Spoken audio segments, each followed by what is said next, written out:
Crisis Radio, celebrating the 75th anniversary of Social Security, a big step forward in getting economic rights, inherent economic rights that belong to individuals under natural law, under God's law, if you will, which are the inalienable property of human beings. Getting that recognized through the sausage factory of the U.S. Congress, normally clogged with reactionary Republicans, Austrian school, and Chicago school ideologues, and all the rest. And August 14th, 1935, Roosevelt signed it, and the Republicans have never stopped with their foaming, rabid attacks. And their goal, let's make it clear, a society of paupers, a society of the poor, a society of coolie labor with wretched wages. That's the Republican program, always has been. Whether it's calling for a deflationary crash immediately or dismantling the social safety network, it's un-American because the U.S. tradition is high wages. High wages lead to high value added, lead to high profits, but real profits. That's capitalism, not the wage gouging, union busting that appeals to low technology, low wage, small business people in various rural settings, which is the dominant note of the Republican Party today. And of course, we want to recall it's also the Democrats, the Obama Democrats of today, from Carter to Obama. These are the people, with Clinton featured in the middle of it, these are the people who have done most to try to dismantle the social safety net. When Bush the Younger attacks Social Security, people get the idea, they fight back. But when Obama does it, it's all stealth, it's all deception. So starting from Fidel Castro's warning of imminent nuclear war, take a look at that essay that I have up there on Tarpley.net. The Bushehr nuclear reactor, as we said, according to the Asia Times, is actively drilling for air attacks. They're shooting down drones.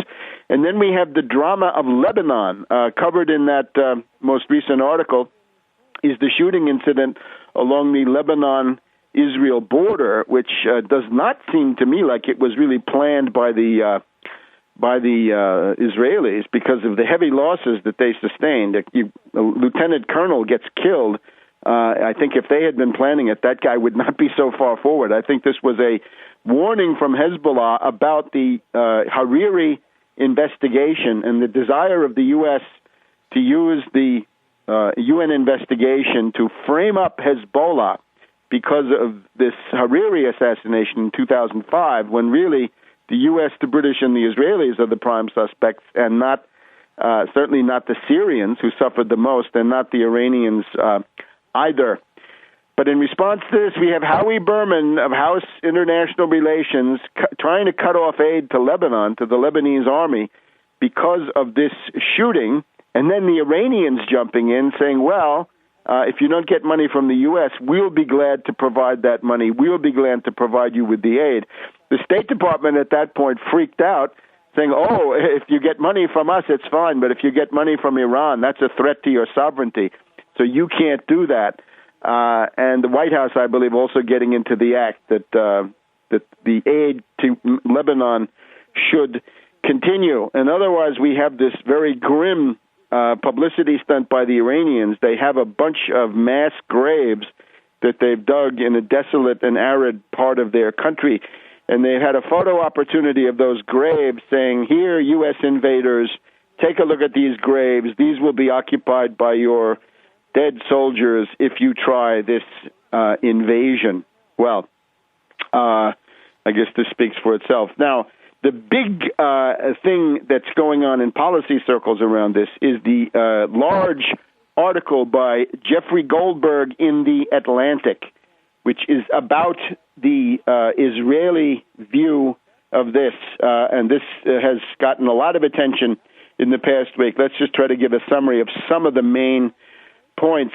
Goldberg says that he has been studying the question of an Israeli attack on Iran for about the last 7 years, which means it goes back to when Cheney began saying the first things about this. It's essentially, I guess it's the fall of 2003, right after, sometime after 9/11, and then the beginning of 2004 that this became a big issue. My own first significant essay is from It's from Memorial Day of 2004. You can find that one at tarpley.net. The question of a new 9/11, of course, was the heart of the matter for me. The finding of this article by Goldberg is that there's a better than 50% chance that Israel will attack Iran before July of next year. That the point of decision for the Israelis, where they make the decision whether to attack or not, is likely to be in December of this year, he says, and then the attack to be carried out at some point in the months thereafter, so late winter, early spring. Obviously, you want to watch out with this. There's a story that in 1941, Stalin, of course, was ready to launch his own invasion of Western Europe, and the preparations couldn't be hidden, and he put out the line, "I will attack Hitler in 1942." So I can't hide that I'm going to attack, but I can try to give you the bad idea or wrong idea about when I'm going to attack. The scenario in this Atlantic piece is that the sanctions will not be enough. You've got the foiling operations. The foiling operations, he says, include sabotage plus the assassination of Iranian scientists. Boy, that sounds like Operation Phoenix back there in Vietnam. Obama could order a strike, but he's a weak entry, essentially. Therefore, what it's going to be is Uzi, Arad, and Ehud Barak and Netanyahu will call the White House and say, our attack is on the way. They'll give the U.S. a fait accompli. The oil price will shoot up, and this will be a crisis far worse than anything with Iraq, or Afghanistan, or, I guess by implication, 9/11. They will attack Natanz, Qom, Esfahan, Bushehr, missile plants, and many other sites. One of the themes in this article is that they won't be able to fly across Saudi Arabia indefinitely, right? There'll be a limited number of sorties. I don't know what the basis of that is, because the Iranians, after the first one, will retaliate against Saudi Arabia as well. So Goldberg says he's done 40 interviews with Israeli policymakers. Some of them don't want to respond, but the consensus that emerges, the vector sum that emerges, is better than 50% chance of an attack by next July, that Israel cannot tolerate nuclear parity. Well, of course, nuclear parity is not within the reach of the Iranians at any time in the foreseeable future, because the Israelis, after all, have 200 to 300 or 500 nuclear weapons. The Iranians are light years away from that. The December deadline is to decide, and the Israelis are clearly using Obama as an excuse. In other words, his weakness allows them to proceed ahead. And we'll get to some of the psychodrama, the Oedipal problems of Netanyahu, reflected in this article in just a minute.